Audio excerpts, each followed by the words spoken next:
যে মহিলা নিজের শরীরকে অপরকে দেখানোর জন্য খুলে রাখে, অন্যকে দেখানোর জন্য সাজুগুজু করে, এর আর যাই হোক ভালো নারী হতে পারে না।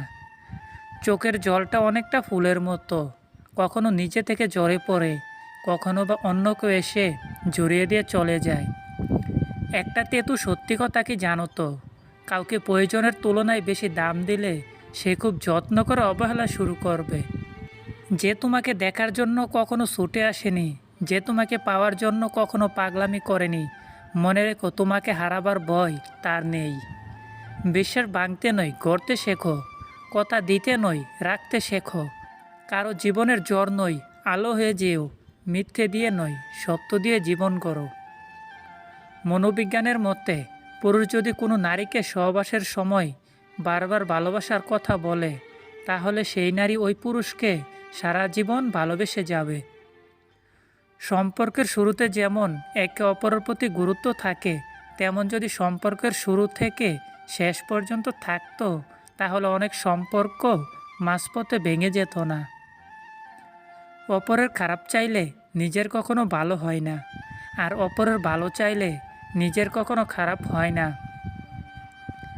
যখন কারোর প্রতি ভালোবাসা বেশি হয়ে যায়, তখন সেই ভালোবাসার সুখের থেকে দুঃখের কারণ হয়ে দাঁড়ায়। বিজ্ঞান বলে ভালোবাসার সম্পর্কের মধ্যে যৌনতা হলো একটি পার্ট মাত্র। সহবাস ছাড়া যেমন ভালোবাসা পূর্ণতা পায় না, তেমনি ভালোবাসা ছাড়া সহবাসে পূর্ণ মজা পাওয়া যায় না। জীবনটা এমনিতেই খুব ছোট, তার উপর ফালতু সময় নষ্ট করে আমরা সেটাকে আরও ছোট করে ফেলি। ভাগ্য আপনার হাতে নেই, কিন্তু সিদ্ধান্ত আপনার হাতে আছে। ভাগ্য আপনার সিদ্ধান্ত বদলাতে পারে না, কিন্তু আপনার নেওয়া সিদ্ধান্ত ভাগ্য বদলে দিতে পারে।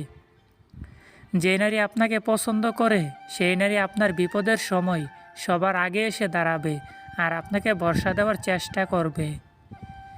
মুখ থেকে ক্ষমা করতে কারো বেশি সময় লাগে না, কিন্তু মন থেকে ক্ষমা করতে পুরো সময় লেগে যায়।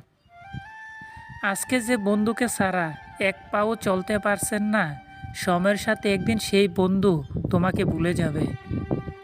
বুঝলে প্রিয়, সব কিছু কেঁদে পাওয়া যায় না, কিছু জিনিস হাসি মুখেও ছেড়ে দিতে হয়। যদি কোনো নারী আপনাকে অন্যান্য পুরুষদের সাথে তুলনা করে, তবে বুঝতে হবে আপনার মনে সে জায়গা করতে চায়।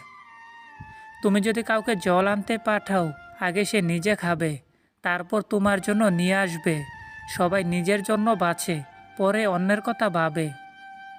টাকাওয়ালা পরিবারের বউ হওয়াটা ভাগ্যের ব্যাপার নয়, একজন সৎ চরিত্রবান জীবনসঙ্গী পাওয়াটাই ভাগ্যের ব্যাপার।